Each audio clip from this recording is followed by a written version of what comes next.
For years, Mothers Against Drunk Driving has been a voice for victims and families of drunk driving and crashes. And the local arm is MADD South Carolina, and they're here to tell us about some holiday efforts to save lives and eradicate drunk driving. I have Stephen Burritt, who is the state director. Welcome to the show. Thank you so much for having me. I appreciate it. It's a pleasure. And you're here to talk about the risk of drunk driving during the holidays, and we're also going to talk about how you guys are helping protect South Carolinians. Sure. First, if you'll tell us a little bit about your organization and the mission.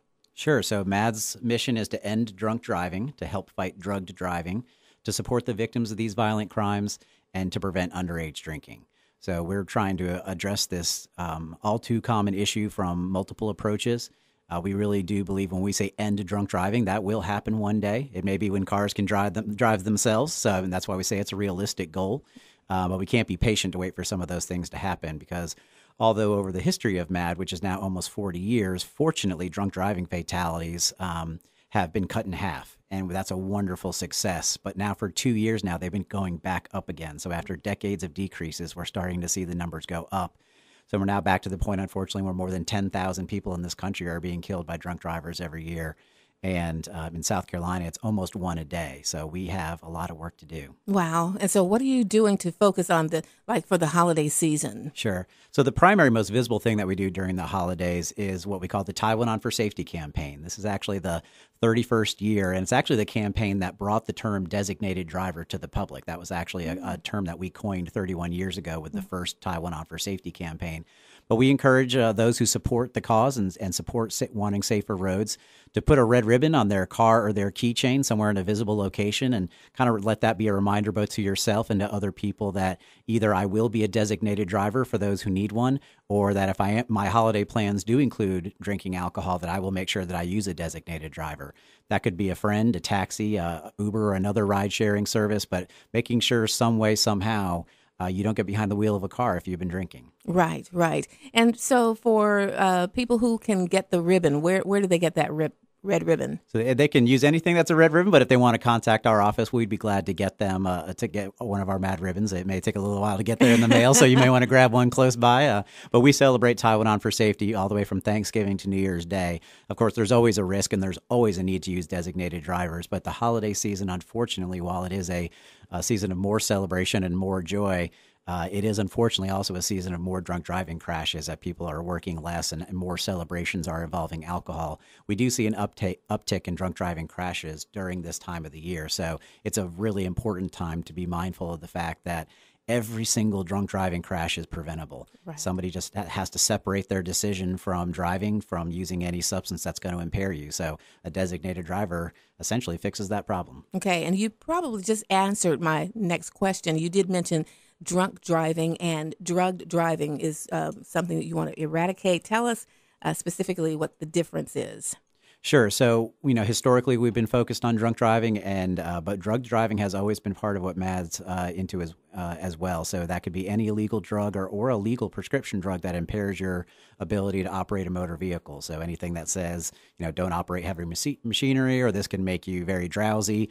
Any substance like that, people need to be aware of how that could affect their driving. So we just want people to separate those decisions from anything that can impair them and then getting on the road. Yeah. And, sometimes people don't really think if you're having prescription drugs, you don't think about the effect that when you're under the wheel, what it could have for you. Certainly with a new medication or something, people need to be mindful of that. But then once they've had it for a while, they know, and then they just have to be smart and just treat it again like alcohol. If that's something they need to take, if that's in their system, then they're going to find another way to get to where they need to be. And with a little planning, and again with options like Uber now, there's never been a better time to find a safe way to get from point A to point B. So there's really no excuse to see these numbers continue, and unfortunately they do. Okay, now speak to concerned citizens who would like to help. What kind of things can people be watching out for on the roads? Sure. So one of the first things, even though we focus on things specific to alcohol or other drugs, the main thing is just to wear a seatbelt. As we say, it's your number one protection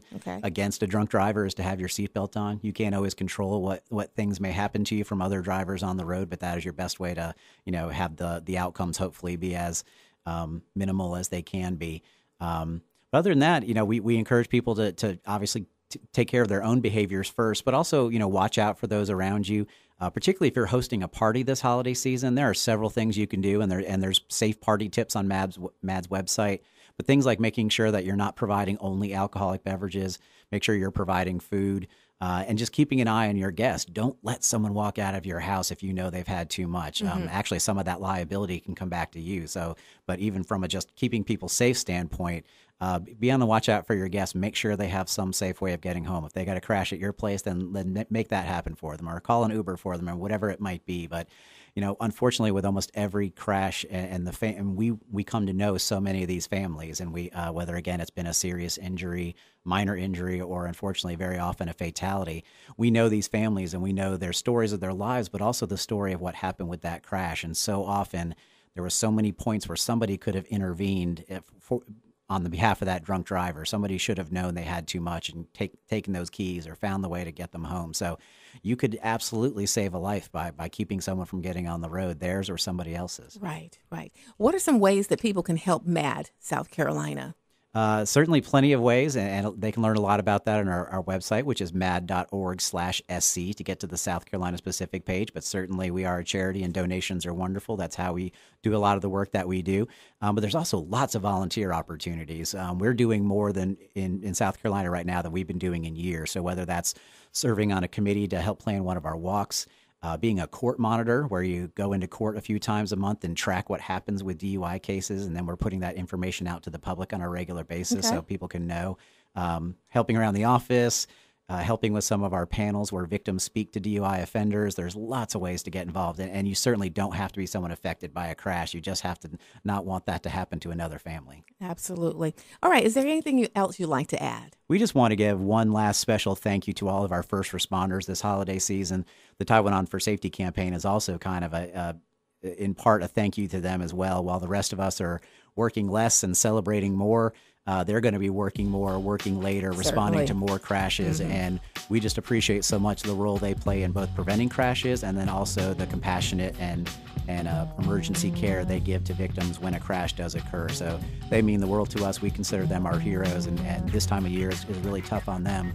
So we like to just give an extra shout out and encourage other people to do that as well. All right. Stephen Barrett, the Taiwan for Safety campaign. And oh, wait a minute. I do have my ribbon. Will this do? That looks great. There we go. People will notice that. Yes, sir. Thank you so much for joining us today. Thank you for having me very much.